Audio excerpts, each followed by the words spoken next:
திறன் பயிற்சியில அதுக்கு வந்து சொல்லுக்குள் சொல். திறன் பயிற்சி அடுத்தது என்னமா?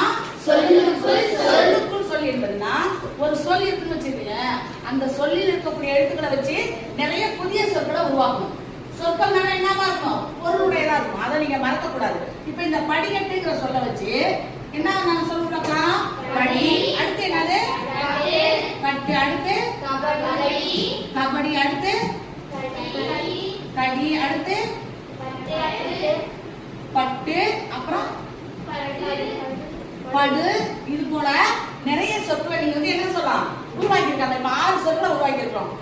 இதுல வந்து இதே மாதிரி உங்களுக்கு கட்டுக்கதை, கதை பாடல், பாடல் வரி, வரி குதிரை, குதிரை வண்டி, வண்டி மாடுங்கிற சொற்களை இங்க வழங்கியிருக்கிற.